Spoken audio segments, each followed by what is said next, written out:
Hi, everyone, and welcome to The X, a podcast from inside Silicon Valley about how experience shapes everything from products to services to entire businesses. I'm Brian McLean, and I'm here with Demetrius Madrigal. Today, we have a special guest. Ben Fitt is an entrepreneur and owner of Outpost Coffee in the Hawaiian Islands. He joins us from his home in the lush mountains of Kauai, where he is curating some of the best coffee in the world. You might have heard of Ben, as he was featured last month in the Wall Street Journal for his bean to cup movement, farming the trees, fermenting the berries, roasting the beans, and then serving and testing the coffee with patrons, all by himself. We're very excited to have him on the podcast today, and we'll be talking about the experience of coffee and what the future holds for Ben and the industry. All right, Ben, good morning. How are you doing today? I'm great. Thanks for having me. Hey, so for all of us that are not in Hawaii and would love to be there, how are things looking with the weather and the surf? Good. Well, it's the winter here in Kauai, so it's a little our wet season. So it's a little overcast today, a little windy, but I love it. Yeah, I'm actually a surfer myself. So when I heard that you are also a surfer, I thought, man, you really picked a great profession to be living in Hawaii and brewing coffee and surfing every day. Do you get to get out that often? I try as much as I can. Obviously, being a one man show, small business owner, I don't have as much free time as I used to, but I try and make an effort to get out as much as I can for sure. We read about you in the Wall Street Journal, and I'd love to know about how that article came about and everything. But can you kind of give us a rundown of what is your company, kind of what do you do, and maybe like a day in the life of Ben? So we're Outpost Coffee here on Kauai. We grow coffee, we roast coffee, we serve coffee. So we have our own orchard, Kahili Holo, based on the North Shore, just outside of Kilauea, where we grow about an acre, and we're actually planting another 2 acres this year, which we're super excited about. And then we also work with other farmers too. So other farmers from Big Island and throughout Hawaii, and then also from coffee that we source internationally too. And then we serve it. We currently have a farmers market stand in Hanalei where we have a full like espresso setup, so people can come and experience that there.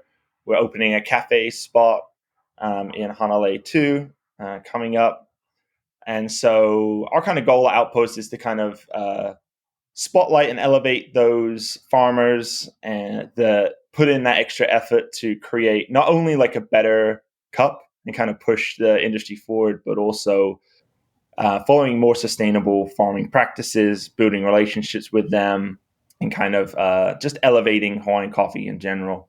Day-to-day life, it's kind of a bit of everything, which is what I enjoy. So I could be at the farm. Harvest season's just finished, so I'm there a little less now, which is good and bad. Means I can focus more on some other things. But we're roasting, 4 or 5 days a week.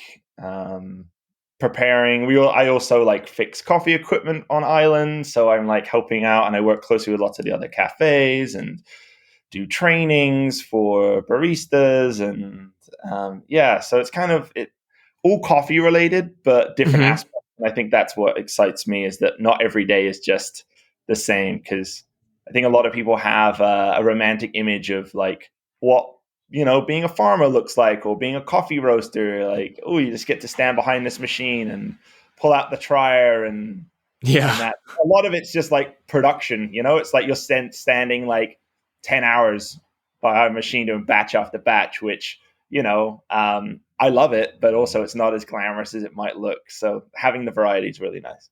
Yeah, and it seems like farming alone would take up all of your time. Like, how do you manage your time? Like, how do you figure out like how much time you should spend farming in a given day, like during grow season, and then how much time you should actually spend on everything else? Like, what does that look like for you? Yeah, well, I'm kind of lucky. So we grow all of our coffee is shade grown. It's under companion trees. We have like large ficuses, glitteria, citrus, other things, and so we have more of like a forest floor. So a lot of like leaf litter, sticks, branches, and stuff like that. We have a lot of like, I don't know if you're listeners are aware, but Kauai is kind of known for its chickens. We have a lot of wild chickens, and so they Yeah. help kind of scratch up the ground and stuff. So a lot of the time that a lot of my farmer friends deal with, especially in like the Kona area and stuff, is like just like weeding and mowing the grass, trying to keep on top of that. So I'm lucky that I Hmm. don't have as much of that kind of stealing my time. Also, I have a small orchard to start with, which is only about an acre. So it makes life a little easier when most commercial coffee farms are like in the, tens of acres, if not hundreds of acres for them to be like, a big scale operation. So that makes it easier. But I just balance it depending kind of what on the trees are needing, when it's the season where like we're coming into bloom right now. Hmm. And so making sure that the coffee kind of has all the nutrients it needs to be able to have a successful bloom set, or whether it's throughout the season where the cherries are developing, kind of seeing what they need. And so sometimes they need a lot more attention. And then other times I can kind of step back and just kind of guide it in that way kind of thing. So it does give me the freedom. So, some weeks I'll be spending a lot more time there. Other weeks I kind of let the trees kind of just kind of do their thing. I'm there a lot, but it doesn't need as much hands-on sometimes compared to others. Yeah. So do you share that land with someone else? Because I was reading that article and I was curious, like, are you like partnering with like another person who owns the land, or how do you guys work that stuff out? Yeah, so it's actually on someone's residential property.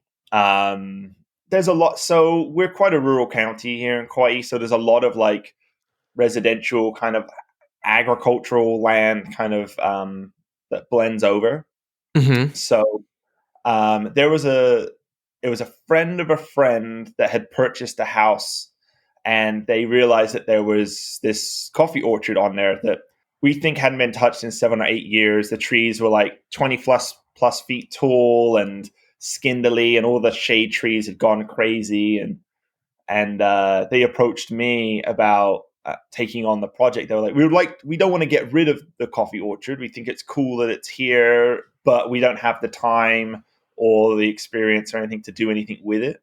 I was able to just kind of like partner with them to kind of reclaim the land back from jungle, as it were, and make it productive again. And in return, I just spiff them some roasted coffee and make sure that their land doesn't turn back into jungle. And so that's a really good um, kind of agreement we have right now, and it works perfectly for us. Like we kind of approached a lot of our business stuff as more of a just like a collaborative approach. We don't have we don't have a lot of capital, and don't plan on really like taking on a lot either. And so the best way for us, considering land is very expensive here in Hawaii, Hmm. and just the financials behind kind of purchasing land, even for agriculture, is very expensive. You're talking in the millions of dollars to purchase just a farm that you're legally not allowed to live on, and it's only for agricultural production. That's a lot. And so do a lot of these agreements, because it's such a small community, end up in more like handshake agreements where you're kind of like, hey, you can farm this area, just keep it nice, keep it clean and that kind of stuff. Like, do you see, is there a lot of that kind of goes on? Yeah, like it definitely in what I've seen, especially more with I think a more like less traditional approach to kind of land stewardship. I think there's also a lot of like, farm lease lots that are owned by big trusts where you can like, lease out so many acres and you have a traditional land lease, and it's very much like that. But Hmm. there's also a lot of people here that have land that's not being utilized, and they would like to see it utilized. And that's where, I mean, I have a bunch of farmer friends that, just like farm other people's land in return for looking after the land, and maybe some like, crop share. Because otherwise it just kind of sits there empty, or yeah, not being utilized. And it makes it affordable. Like farming is like tough, there's not a lot of money in it. Yeah. There's a lot of work. And like if you're paying lease on land that's fallow, or Like for example, a coffee orchard, you're looking at 4 years from seed to tree that's able to harvest, and so for an average person, paying lease on a farm for 4 years before you make any money from it can be really challenging. So having agreements like this is definitely makes it easier for people like myself. So how did you learn how to do all that? Like, have you done that before, where you went in there and like cleaned up, a piece of land like that and got all the trees growing again and that kind of stuff? Like, where does your experience come from?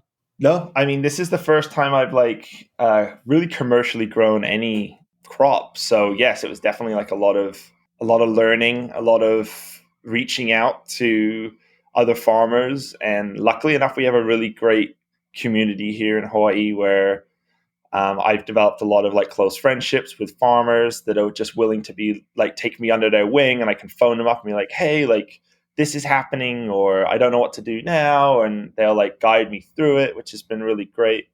I have a background in environmental education. I have a degree in environmental science, and I taught for a Cousteau's Foundation, and I was a director there for many years. And we taught a lot of permaculture and did a lot of projects with the local communities, and to be able to kind of reclaim a lot of land from invasive species mainly. And Hmm. so I have a little bit of like background in kind of yeah, I guess I wouldn't say farming is a stretch. I guess like just like permaculture practices and kind of being hands on, and traveled a lot and woofed, which is willing workers on organic farms. So it's kind of like like a work trade system that's set up around the world where you can Hmm. go work on farms and learn techniques. And after I graduated, I kind of traveled around the world doing a lot of that just so I could go surf every day and had someone. And in return, I would just like farm, and so I learned a lot through that. But I've never had like a traditional training, as it were. So But with that background, I bet it's easy for you to kind of jump in and do your research and then understand what they're talking about when they tell you, different things you have to do with soil and all that, right? Is that you have that education so you can probably jump in quite quickly. Is that how it felt when you first started working on that land? yeah, for sure. It was nice to have a bit of a base knowledge, but also I'm kind of one of those people that when there's a challenge, I like to research and learn as much as I can. So I kind of, I mean, I am like multi-time graduate of like YouTube University and Yep. that stuff. So I definitely try and use as much resources as I can to kind of educate myself, whether that being available online or books or journals or reaching out to farmers and stuff. So that's kind of the way that I learn too. So it's kind of been a bit of a blend. Where did this like passion for coffee come from? I mean, is this something that you've always been doing, or is this kind of a new passion? Give us an idea how this all started. I think it kind of starts like a lot of people that I know that have got into kind of any industry that they were passionate about is just kind of being, first of all, just being like a consumer, I guess. Like, I love not only the taste of coffee, but the culture around it. I would always go to cafes when I was in college. It was kind of that place where I could kind of hang out and work, and kind of always had this positive feeling around the beverage and the community that it like sets up. And then the first time I really got kind of deeper involved in that was when I was living in New Zealand, and their cafe culture is like very different from what I grew up in England. England's very, or at the time, there was no like kind of like specialty. Like if went somewhere and you got a latte, that was like fancy, and Yeah. and then I got to New Zealand, and you're stopping at like a gas station, and you're getting like better coffee than I've ever had in my life, and you're like, what's going on? Like this is great, but like, Yeah. and then just being exposed a bit more to like just the nuances of it as well, and like how it's prepared. And I worked in a bar just to kind of support my surfing habit when I was young and traveling, and we had an espresso machine, and I had no idea how to use it. Like someone would order a cappuccino, and I'd be like, I've seen people put like coffee in this thing, and like it comes out, but I have no idea how it works. And so being the curious kind of person I am, I remember like going and bugging the barista I used to get coffee from every morning and being like, hey, like I have to use one of these. Like, how does it work? And he would like talk me through as he was making me my drink, like, okay, well, I'm doing this and da da da da da. And then I would go and like practice. And then I realized that when people were ordering coffee, I got more excited than when they were ordering cocktails or anything like that. I was just like, oh gosh, I wish people would order more coffee so I could make more of it. And then I was like, maybe this is a sign that I should make coffee for a living. I find this more fun. And so I started doing that.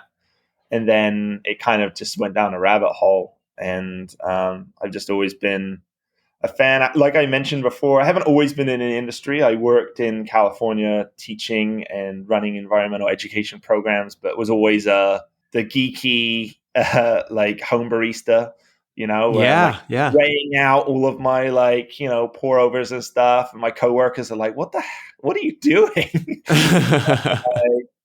And then it wasn't until actually I moved back to Hawaii when I moved out here, and I wanted to step away from education and that kind of thing. I felt like I needed a break from it, and I was like, well, what else do I really like to do? I've always loved coffee, and I was like, I want to go work in a cafe again, and just see what it's like. The idea was just for like a few months, just to be like, jump back in the old game and see how it goes, kind of thing. And then I realized that, like, wow, I actually really like doing this, and I'm able to blend a lot of my like passions of me being like kind of nerdy and the Hmm. side of my brain with coffee, as well as the like creative side, and then interacting with people. I really like being able to serve people and build relationships, and it's kind of been a perfect blend for me to kind of like hit a lot of those things that I need to make me kind of satisfied. So Yeah, I can hear it in your voice. Like I can hear the passion for it. And what I like is it seems like you're really interested in all aspects of it, from the farming all the way down to the point where you're talking to a customer and you're kind of looking at them and saying, thinking to yourself like, "Oh, they're going to like this cup of coffee I just made for them." And what I'm really curious about, and this is something Demetrius and I are always analyzing, we have been for the longest time, is the point in which you decided, okay, I love coffee, I love brewing it, I love being with the customers, I love doing all that. And then you're transferring that over to, I think I'm going to start my own company. And it's such a big leap, both mentally and obviously from the amount of work that's required to do it. I'd love for you to talk to me a little bit about what was your thinking at the time when you're back in Hawaii and you're working at the cafes and you're really enjoying yourself and you're like, now I think I'm going to switch this over and I'm going to try to own something of my own. yeah, I think that I think a lot of people that start their own companies kind of have that thought or feeling in the back of their mind, of like, I want to kind of create something myself. And I definitely have heard this story many times from fellow business owners and stuff. And there's always been this little kind of itch in the back of like, oh, what if I was to do something for myself? But how Outpost came to be was kind of by accident in a way. Was that I was roasting for another company, and we were just like roasting as much as we can. We were roasting 7 days a week, like 10 hours, 12 hours at a time, like maxing out the capacity of our roasting kind of facility. And like I mentioned earlier on, like it sounds very glamorous being a coffee roaster, but a lot of it's kind of like, it's kind of like being a chef sometimes. Like you don't get to be as creative all the time as you kind of want to be, because like you just have to keep making people's meals. Um, Yep. and so it got to that point where I was loving what I was doing, but I wasn't being able to like kind of have the freedom of expression that I wanted to, of like, well, if I was to change the roast profile like this, like, would it taste better? And the mentality at the time, because we were just so busy, was just like, if it ain't broke, don't fix it. Just keep on doing it, kind of thing. And I was like, I get it, but like, this is not fulfilling for me. And so I ended up buying my own like little roaster, because I was like, okay, like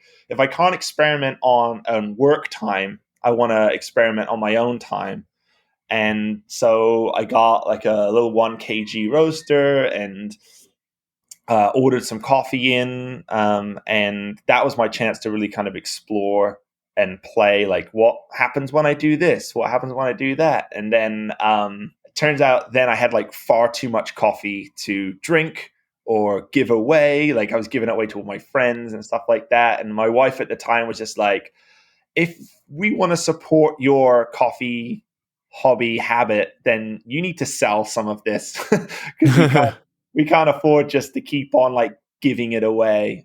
And so she was the one that was like, go sell it to the farmer's market. I totally think people would buy it. And I was like, I don't know. Like, here I am, like, just kind of trying to figure it out and have some fun. And so we ended up doing it just really small scale, showing up with just a table and like, 20 bags of coffee and then just talking to people, and kind of started off slow and then kind of just picked up from there, and people liked what we were doing.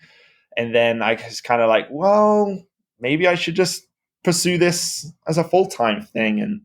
And I've kind of always had, everyone jokes on in Hawaii and Kauai about having the Kauai hustle. Like everyone's got like 2 or 3 jobs because living out here is expensive, and you kind of have to kind of broaden your portfolio of work a lot of the time. So for a Sure, long yeah. time, I was like managing some like vacation properties for someone, and I was like fixing coffee equipment as well as like selling my own coffee and like lots of things to kind of like make it work, as it were. And luckily now I'm in a place where my business is kind of my sole focus. And so it's taken a long time. I there's a couple of ways. Lots of people might be like, I'm gonna double down, take out a big loan, and just like go for it.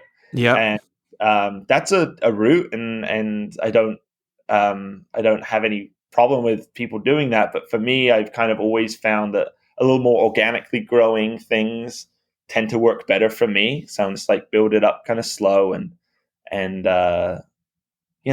build that customer base, build that relationship and trust with them, and then grow with them is kind of the route that it's gone.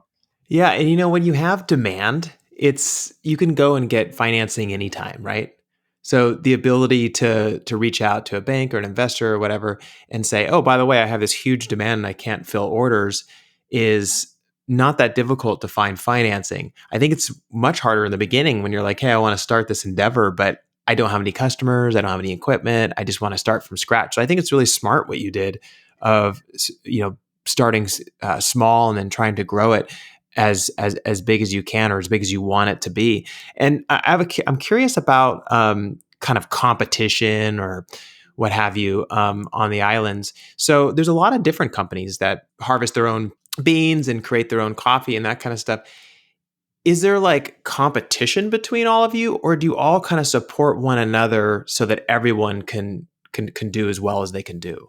I think it's very supportive um, industry. I think that there are people out there that just have that kind of competitive nature, and so they maybe approach it like that. But I see the vast amount of people, like, everyone's super supportive. We're kind of in a lucky place too, where coffee in Hawaii is like, it's kind of become one of those synonymous things. It's like, oh, if I'm in Hawaii, like I'm gonna purchase coffee, especially if you're like a tourist, for example, which Uh huh. for Hawaiian grown coffee is one of our largest customer bases, which, during a pandemic has been challenging, but it's given us chance to really kind of connect more with the local community, and then being able to like, leverage technology and then the internet and stuff like that. But no, we there's always demand for it too, which means that there isn't like a finite amount of kind of customers you're fighting over in that way. So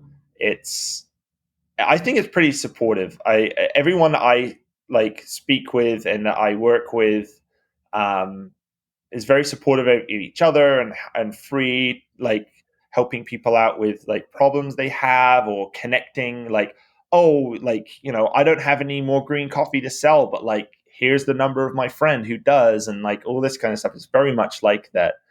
um Kind of everyone kind of helping each other out. And yeah, there are companies that, like, you could easily be like, are my competitors, on island here. But I think that's a lot more of like a state of mind. Like, I know coffee shop owners that are kind of like, oh, the coffee shop down the road's our competitor because they're stealing our customers or whatever. And I'm just like, no, if we all we all make a better product and we can raise everyone's standards, people are going to expect more and we're going to get more customers.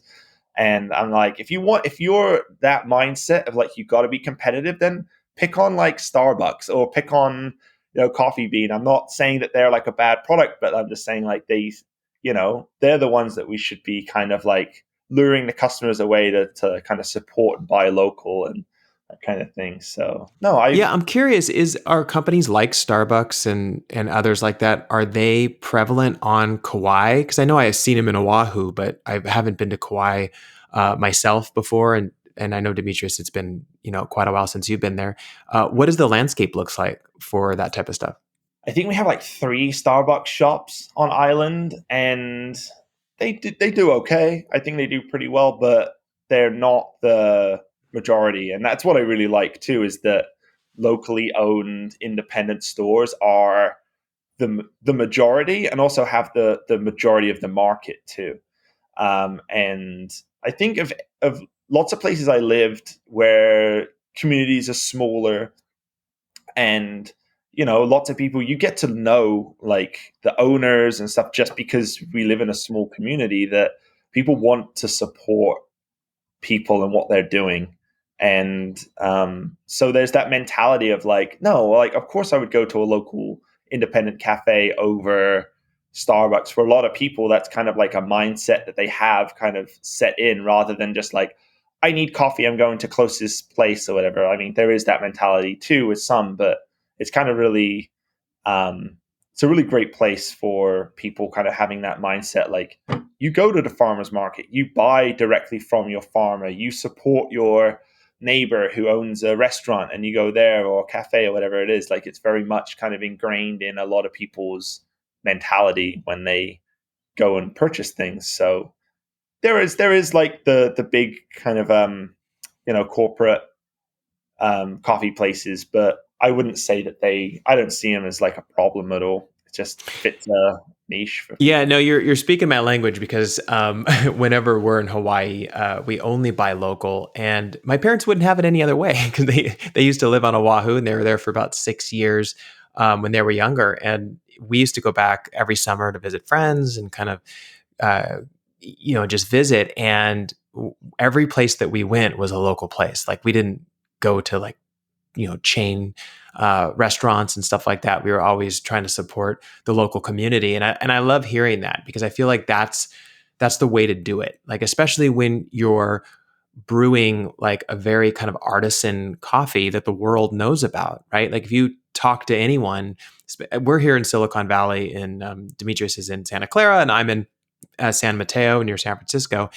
And you talk to anyone and you mention Hawaii coffee, and they're just like, oh, I mean, like, it's like they sink into this experience, right? They can feel what it was like the last time they were there, or they're, projecting in their mind about what it's going to be like the next time that they're there. So I think it's amazing to hear that everyone is supporting one another, and that you have a lot of these local cafes and places where people can get local coffee.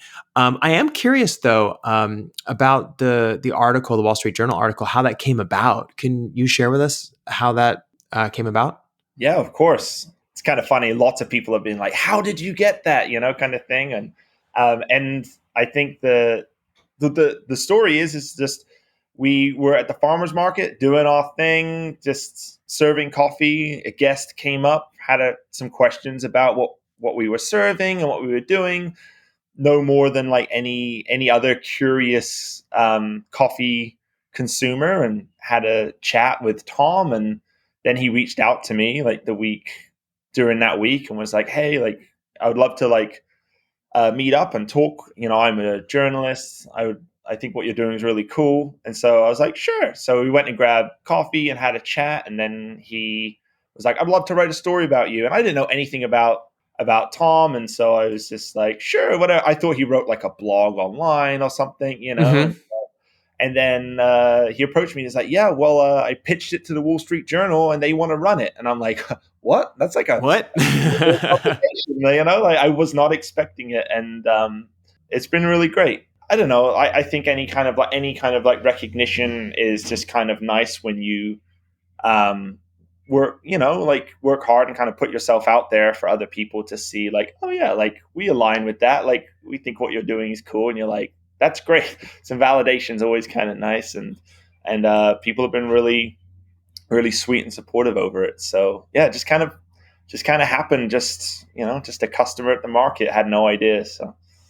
Yeah, I thought it was an amazing article. What he wrote was fantastic, and it's what got our attention. And we wanted to reach out to you. And there were a couple things in there that really got us interested. And it's this idea of the nano roasting and kind of the bean to cup movement that was mentioned in there.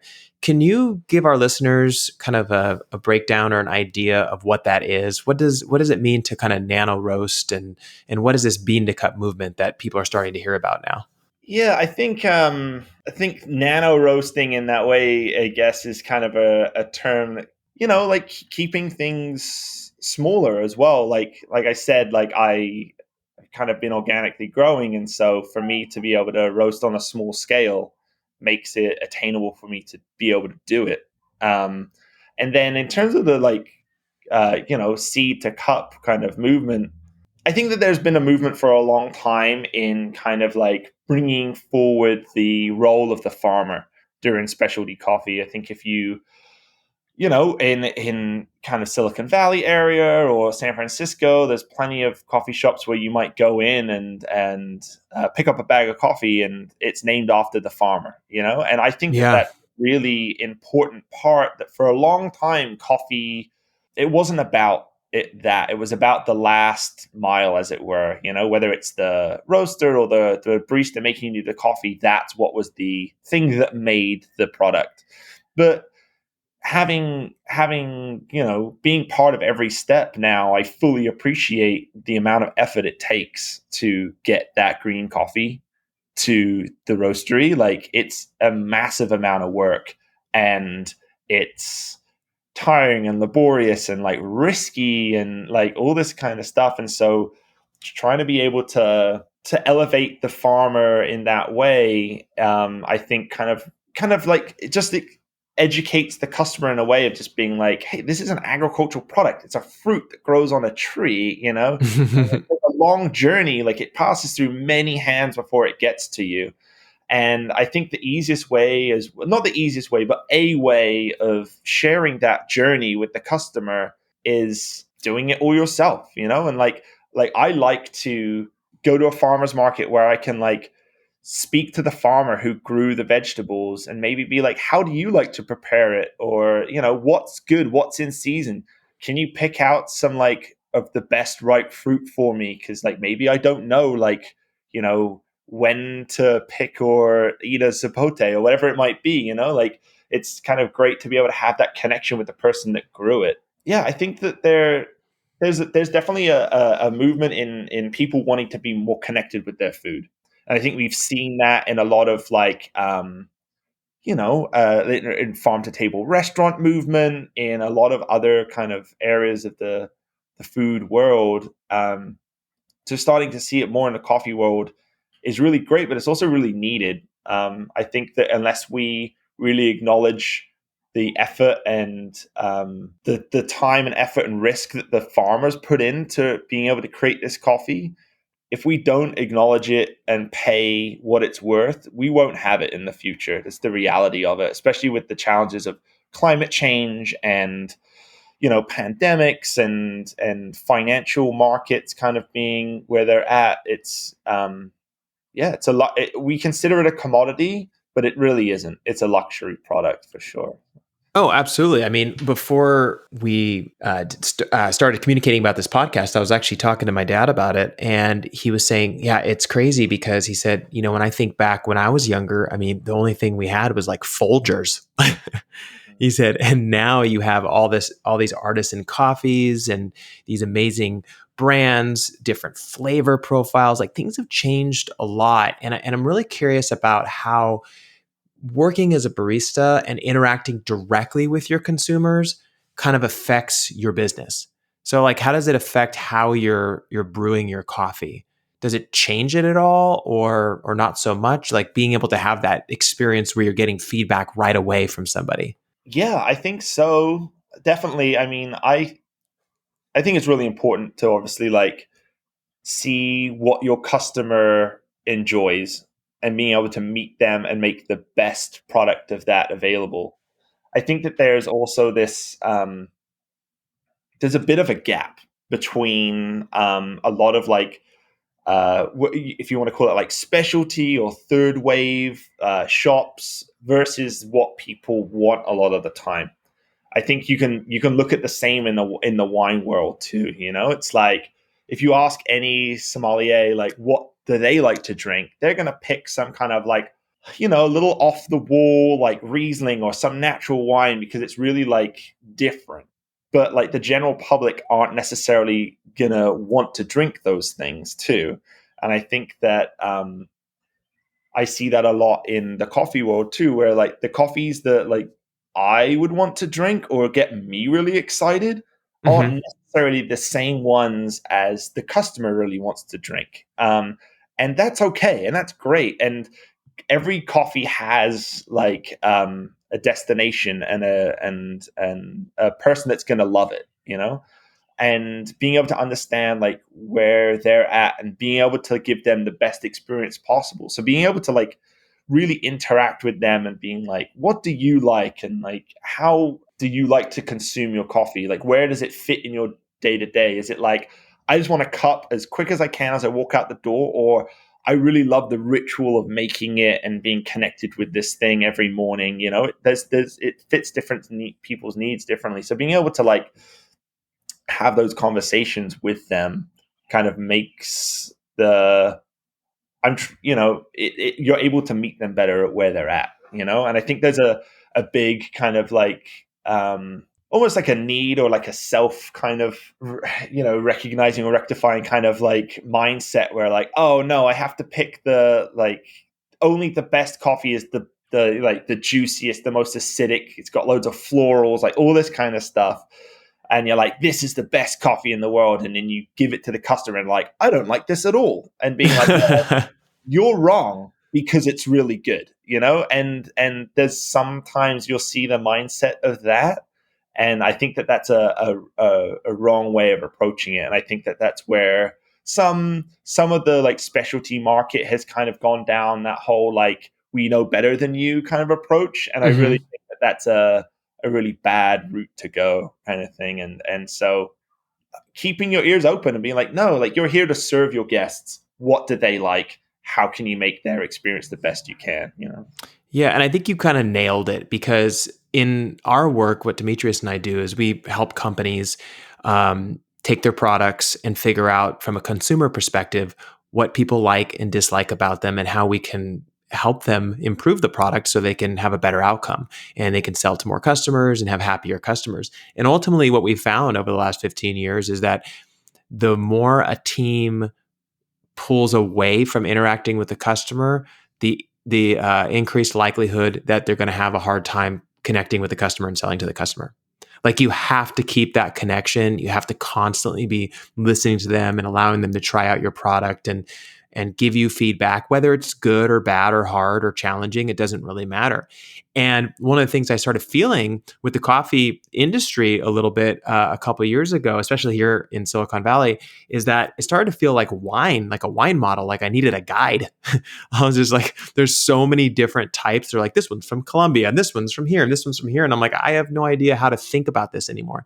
Is there any general advice that you can give us and the listeners about how we should think about it when we're approached with so many different options that are out there? I mean, is it simply just trying them all and seeing what you like? Or is there some sort of, I don't know, framework or something that you can think about in your mind about maybe Colombian coffee is a little bit different than Hawaiian coffee, and there's a reason why I most likely will like Hawaiian over Colombian. Do you know what I mean?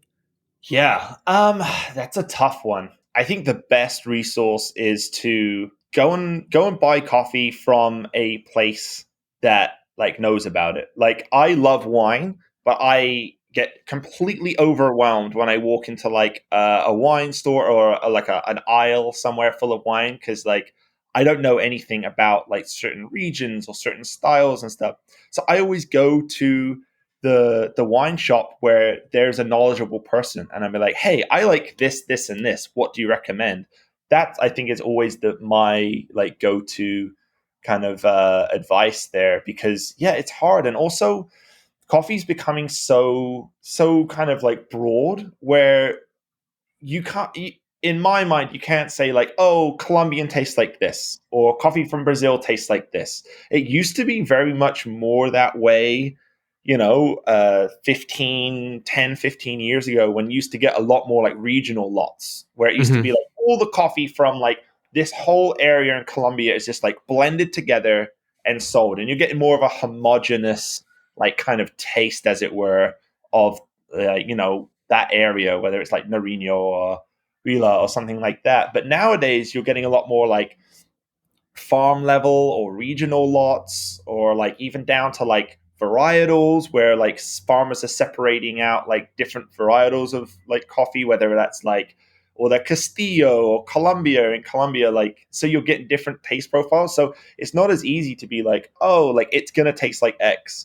So it makes it more challenging, I think, to lump flavor profiles by their origin. I would say, for a consumer who gets over like the options, there's too many options. It's like, use your Uh-huh. resources, speak to your barista, ask them, go to a coffee shop where you can get it by the cup, where you're undecided. You'd be like, oh, I know this one sounds really interesting. Maybe I can try it before I buy it. And that's a really great way to know whether you're going to like it. It's become so hard because, like you said, like, it used to be just Folgers or Yeah. Mac, and now you can walk into a store and there's like, hundreds of different coffees or whatever. It's really hard to give like really generalized rules in that way or whatever. But I think the speaking to your barista and knowing what you like, if you're like, I love super fruity coffees that are just like blueberry muffin slap around the face kind of thing. You're like, okay, well, I probably will like a naturally processed coffee over a washed coffee. So then you can like narrow it down a little bit more. And you're like, you know what, those really big, bold fruit flavors and berry notes and booziness in the coffee, I don't like that. I like coffee that's like cleaner and sweeter and stuff. Like, okay, maybe go for like a washed process, because you're going to get maybe more of those kind of notes. So you can kind of start to make like larger, broader strokes in that way. So That's great advice. I'll tell you, I have been intimidated by talking to baristas at times, to be honest with you, just because there's like lines behind me. And so I end up kind of falling into this method of just going with what I went with before. But after hearing you say that, I feel like what I need to do is I need to visit a coffee shop when I know it's not very busy. And then I need to ask them questions and do some sampling. Because like even for your coffee, we ordered your sample platter or your sample pack. And I did that on purpose because even though one of the particular ones I was reading about sounded pretty good, I was like, no, I got to try all these, because otherwise I'm just going to kind of gradually go towards things that I'm comfortable with, when there might be some amazing opportunities out there that I haven't tried before. exactly. I mean that's why we offer it too, and that's what I like to do as well. Like, I love to try lots of things, so that's why I'm always drawn to like kind of those tasting opportunities kind of thing. But also, you know what? Like, when you get to the front of the line in the cafe, like, it's your opportunity to be able to get served too. And I see a lot of that, having worked in coffee shops in the past, where people feel like pressured not to be able to like get their questions answered. Like, I'm sure the person behind you can wait an extra like 30 seconds while you like converse with the barista, Like, I mean, Exactly. though I'm in the mentality of like, I live in Hawaii, like no one has to be anywhere on time. And if you're like 10 minutes late, you're like early here. So I mean, this isn't the city, so maybe it's a different mindset too. But yeah, no, take the I highly recommend engaging with the baristas. And to be honest, a lot of the baristas that are working in a lot of these shops like are excited about what they do and about what they work with, and they like love talking to customers that want to know about it. And so giving them the opportunity to be able to share like, hey, like, what's your favorite coffee you're serving this season? Or, what I like, a chocolatey cup that's like got a bigger body, like what would you recommend kind of things. I imagine a lot of those baristas would like relish the opportunity to be able to share their opinions and knowledge to be able to get you something that you're going to enjoy. So All right, Ben, you convinced me. I'm gonna do it. Next time I go in there, I'm gonna ask some hard questions and I'm gonna try to figure it out and I'm gonna email you and let you know when I'm done. perfect. Demetrius had some questions about your kind of farming approach. Dee, do you want to jump in and ask those? Yeah, absolutely. So I was really curious about kind of the agricultural approach that you take. Do you feel it's unique amongst your neighbors there in the coffee industry, or is it pretty similar to what they're doing? I wouldn't say unique. I would say maybe it's a little less common for sure. Also, we have the approach of being a little more diversified. Lots of farmers will just farm coffee. The coffee industry is kind of very fragmented in a lot of ways. There'll often be a lot of places, and especially when you talk on the grand scale of things, where we're not in Hawaii, where like if you're a farmer in, Colombia or El Salvador, you're just farming coffee. And chances are you're maybe like milling it and drying it yourself, or you're sending it to a co op mill that does it. And then they're the ones that then will like dry it and mill it and grate it and bag it. And then it gets shipped. And then a roaster gets it. So there's very few people doing a lot of the steps. So there tends Mm, to be a little more like fragmented in specializing and things like that. So for a lot of farmers to be able to be, financially sustainable, you have to do things at a larger scale. And so yeah, for me, we kind of look at it at the other end of the thing where it's like, well, if we can fully integrate every step of the coffee chain under one roof, as it were, then we can also make it more sustainable financially too, where I'm not selling my green coffee for a lower price because someone has to then roast it, do a markup, and then brew it, and there's another markup kind of thing in that way. Being able to offer it all as one, we don't have to do it at such grand scales as well. So it gives us the opportunity to have a little maybe hands-on approach, or being able to like grow our coffee, under shade trees with companion planting, where we're going to get less production, but hopefully a better yeah, product. hmm Because we know that like we can sacrifice maybe our yield a little bit because we're able to kind of make that up down the road, as it were, in a business model sense. So yes, it's kind of different than a lot of people in the industry to be able to the way that we approach our farming, because we are like fully integrated, and also it's important to us to be environmentally sustainable and do the right thing, and maybe in a bad business model, but in a better kind of like stewardship sense, is like our goals are our relationships. And so if we're having a positive relationship with the Aina, like the earth, the planet that we hmm live on, and the people that we connect with throughout the chain, then that's our kind of like success kind of measurements. We're not looking at our P&Ls as our success kind of metrics. And so we are maybe in a lucky and place to be able to like measure our like success through other metrics than purely just financial spreadsheets, as it were. So yeah. yeah. Well, I don't think you guys are unique in the concept of going fully vertical. I think other companies and other industries like Netflix, for example, have really found some benefits from going fully vertical and going all the way from production to distribution to actually interacting directly with their consumer, and they've learned a lot. Do you think that within kind of agriculture that might catch on more with the ability to kind of learn so much more and have so much more control over your product? I hope so. I highly encourage like the coffee industry to kind of break down some of those barriers that have been put up. You got to remember as well, like the long story of coffee is it's a colonial agricultural product that was Yes. brought to countries by Western colonialists grown a lot of the time under slave labor or very cheap labor conditions, so then they could take it and make a huge profit on it. And so that model is still in place. And if we really want to have a long-term sustainable coffee industry, we have to pay the true worth of it.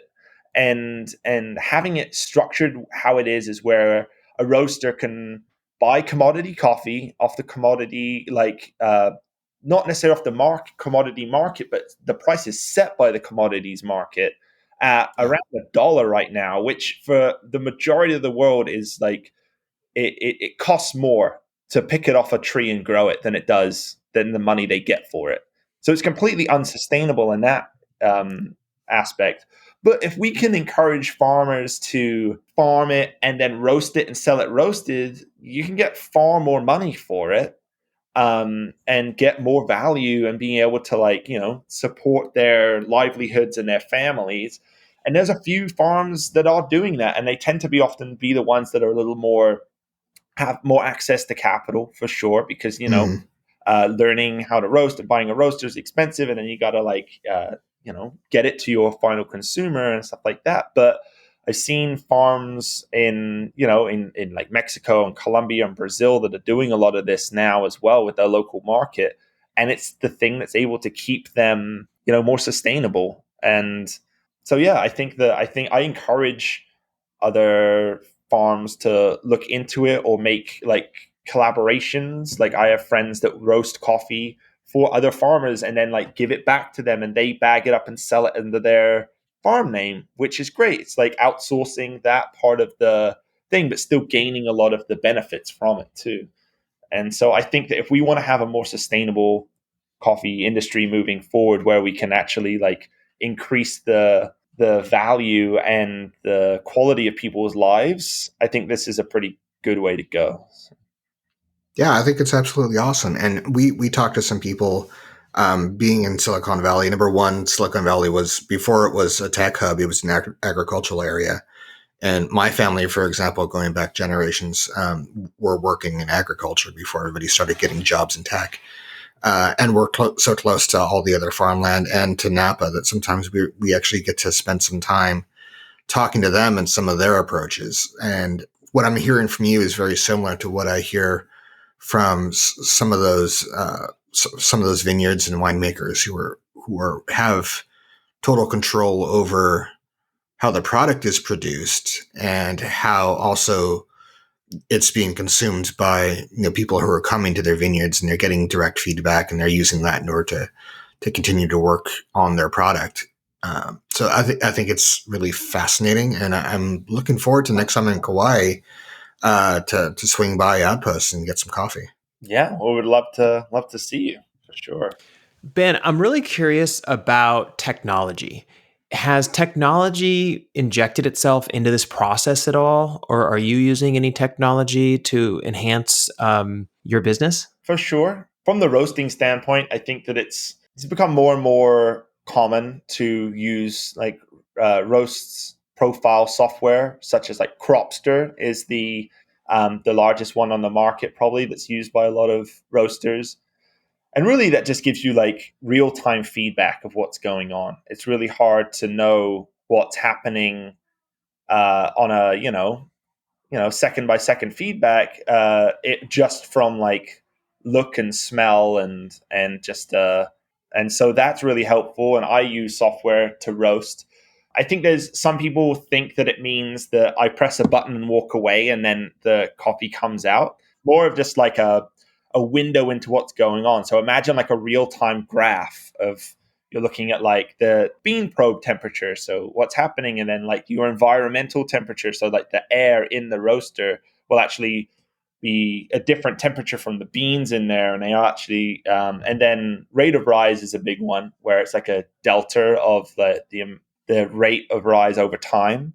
And so I use that as great feedback. And so it gives you more chance to be more consistent, gives you a bit of a window in to know whether the roast is going to be within an acceptable window of like development and stuff like that. So that's a use of technology that I couldn't go back to roasting without it now. I'm kind of at that point where Oh, really? personally I wouldn't feel comfortable just because I used to roast without software. That's how I learned. And then when I started roasting with it, it kind of opened up a whole new world of like, wow, okay, this is what's actually happening.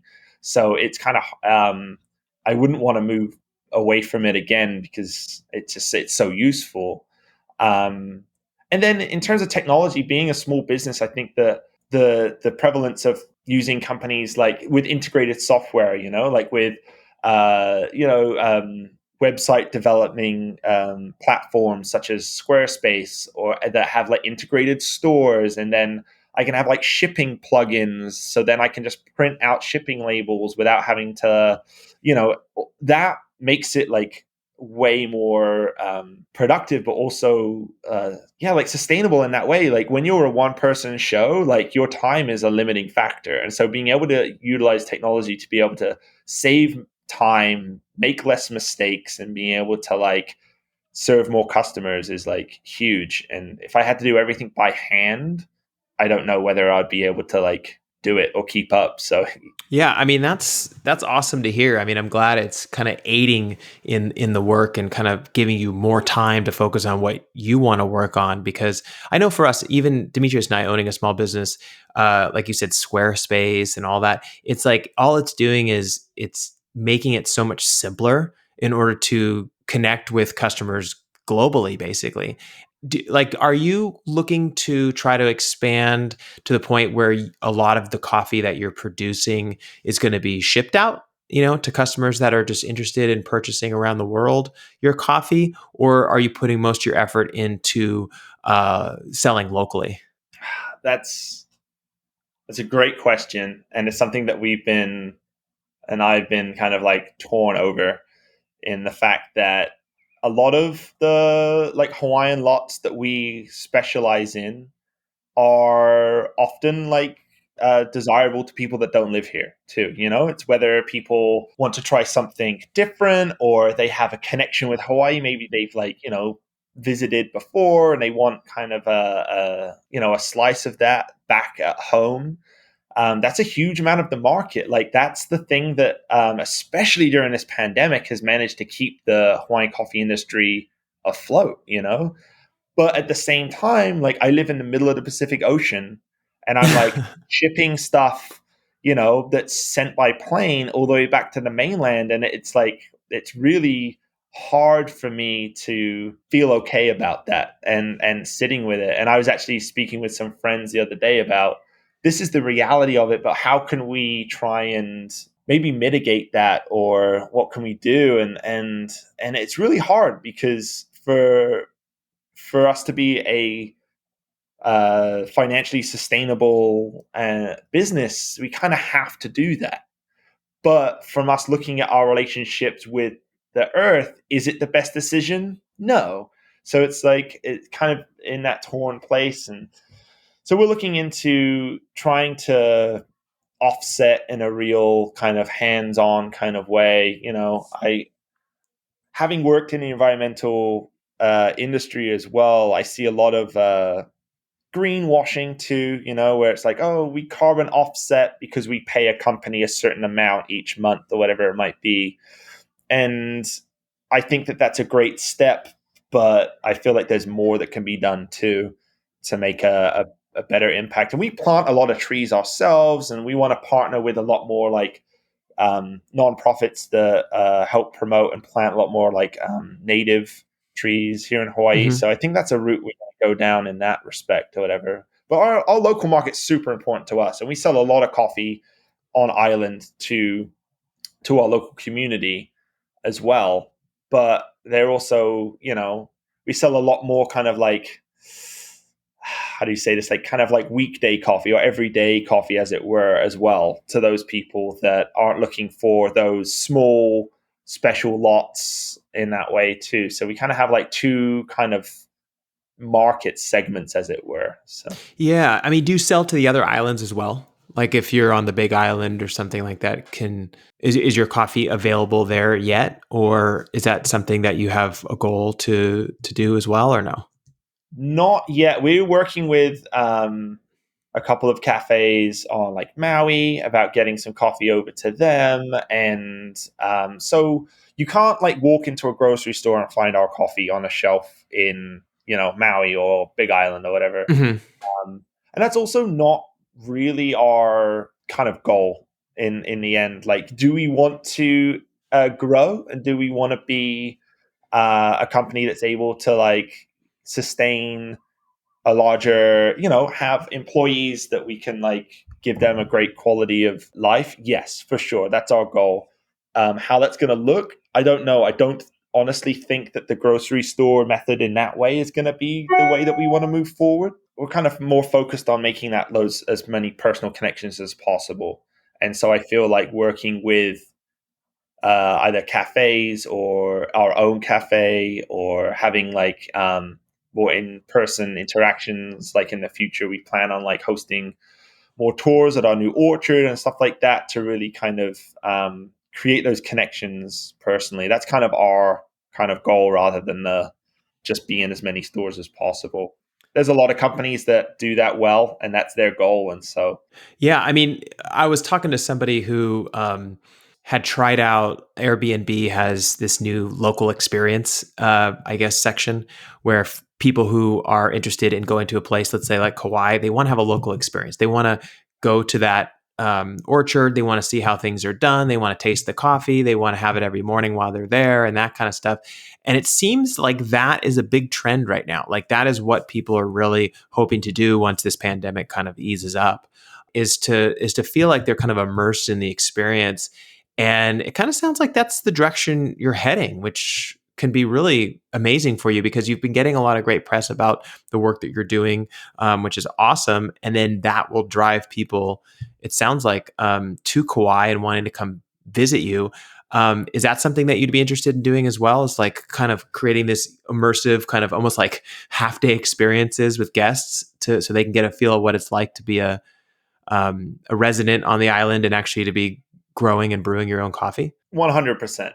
Yeah, that's kind of been the goal ever since kind of the beginning, in that way of like, I mentioned earlier on about kind of lots of people that start their own business kind of have that like thought in the back of their head. Like I used to work in environmental education, where we would bring students to come and be like fully immersed in the environment and teach them about, whether that's, we want to teach you about the kelp forests in California. Perfect. Let's put on a wetsuit and a mask and go snorkeling in it, because that's the best way to really understand the thing that you're trying to learn about or you're trying to teach about. And I feel very much the same way when it comes to coffee too. Like if you really want to create a connection with something, then being part of it and going into the field and really getting your hands dirty, as it were, is the best way of being able to make that connection. And my goal is kind of two-sided in a way. Is like, yes, I want more people to drink good quality coffee because I want to support like local agriculture, but really I want to kind of shift people's minds that when they are standing in the grocery store, they're not just looking at the price label or at the thing that's closest available, but they're taking that second to like rethink, like, ooh, like when I was on Kauai and I was at Outpost and we were like in the farm, I learned about this. Maybe I'm going to make a wiser decision in the future about what I purchase. Because we used to talk a lot about,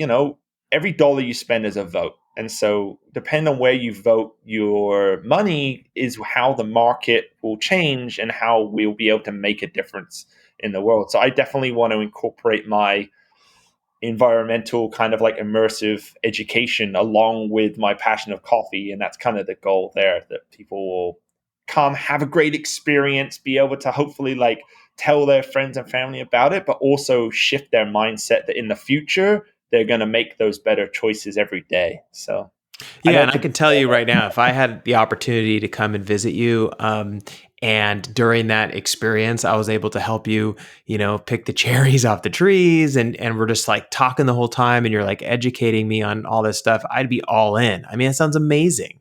And with your experience of doing this in the past, it sounds like it's right around the corner for you. Yeah, well, that's the long-term goal, and I see that being a key factor here, that kind of not necessarily a differentiator, but like that's what our goal is, to kind of like be able to make a bigger change on a interpersonal kind of level. Well, Ben, thank you so much for taking the time to do this today. I know you're super busy, and we grabbed over an hour of your time talking about this stuff, but it's so fascinating, and we're really excited about what the future holds for Outpost Coffee. Can you give our guests an idea of how to get a hold of you if they're interested in either visiting you in Kauai or also ordering your coffee online? Yeah, totally. So we are available online, outpostcoffeekauai.com. You can follow us on Instagram at outpostcoffeekauai. Here on Island, we're opening our first storefront come this summer, which we're excited to be able to have those in-person interactions on a daily basis. So you can come visit us in Honolulu come the summer, or if not, we're currently at the farmers market every Saturday there, so you can always come in person, find our bags in some of the local independent stores as well. Awesome. Well, thank you, Ben, so much for this. And for all of our listeners out there, don't forget to subscribe to the podcast, and we'll see you all next week.